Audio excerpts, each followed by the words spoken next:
Welcome to Voodoo Whiskey Gaming, and this is my late review of Life is Strange 2, but I am going to be doing it a little differently. I'm going to be reviewing it episodically, not necessarily the way I would like to be reviewing it, but some stuff's going on. I have a video that talks about that a bit more, so let's just get into this. So I played it on the Xbox One, it's also available on the PS4 and PC, and etc, etc. So let's start with the story. You play as Sean Diaz. He has a younger brother named Daniel Diaz, and well, Sean's just trying to get ready for a party as the game starts, and well, his brother kind of pisses off a neighborhood kid. He and said neighborhood kid get into a fight, and by he I mean Sean because he goes out to help his brother, and well, man.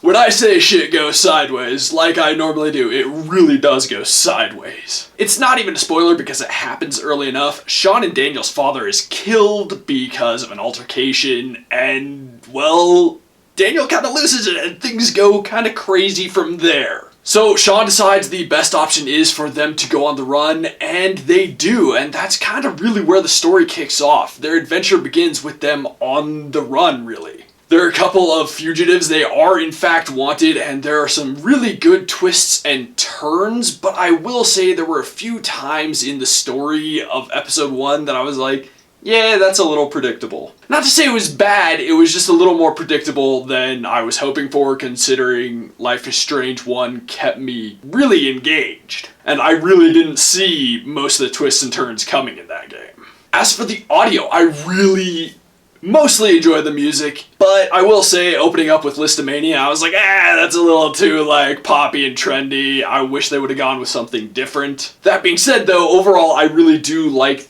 the original soundtrack as well as the orchestrated stuff. I think they did a good job with the music once again, and the music was really kind of key in Life is Strange, and they're keeping that up. As for the sound effects, I think the sound effects are good. I don't think they are flawless, but they do work for telling the story. But because of the style of game this is, what really matters here is the voiceover work. And I think the voiceover work is good. I don't think it's quite as good as the previous game, but I do still think it's good. There are times, however, where I just don't fully believe it. Those times do not make up the majority of my experience with episode 1. Man, I keep getting hung up and trying not to say the game in general, because I really am only an episode in at this point. I'm just so used to saying for the game overall. Now, as for the gameplay, this is once again what I like to call an interactive narrative. This is, I guess, a walking simulator. You do get a bit of free exploration around the house, around just any area that you are in, but it's not exactly like an open world game or anything. You do get to, like, really look into the lives of the boys when you're at their house. You really do get to look at the areas they are, and I like that. You get to wander around, kind of poke around. But like any of these games, what it really boils down to is the choices you make, and some of those are timed, some of those are not. Some of those choices you don't necessarily see another way, but there is. You just needed to explore more. And you don't always know that until you finish the chapter and you get to see the stats, and I like that. I've always enjoyed that about this style of game. It's not unique to Don't Nod games, but I do enjoy it. As for the controls, I find them simple enough. I mean, it's not like they really need to be overly complicated, but they are responsive. You don't really have a problem feeling like you hit the button to respond a certain way and it doesn't do that. There were a few times where I was moving around in like the free roam sections and it just didn't move quite the way I would have liked,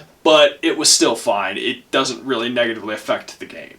As for the graphics, I like the graphics and the visuals of this game. I've always liked them because they stand out from the other interactive narrative games. Life is Strange 2 still keeps that kind of like almost watercolor, hand-drawn, hand-painted look, and I do really like that. I think it works well in the world. I think it's a beautiful game, good color palette, the fact that it's not just browns and grays, etc. I enjoy that in games. I will say there are definitely times where the textures don't load fast enough, so you definitely get texture popping in and out, and that's obviously distracting. So to wrap this up, I'm obviously not reviewing the game as a whole. I am reviewing this episode, and I liked it. It definitely, man, it kicked off way quicker than I was expecting, and they did a good job telling the story, which I definitely always feel is key with these kind of games because, well, that's the entire point, is the story. You're not necessarily there for the gameplay. And I think Life is Strange 2 is really stepping up and doing a good job continuing because they're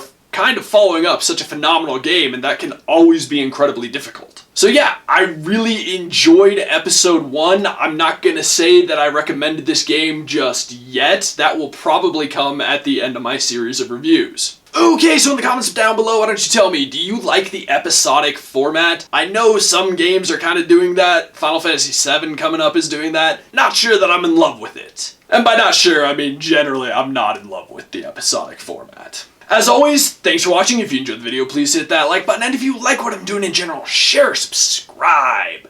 Have a good one.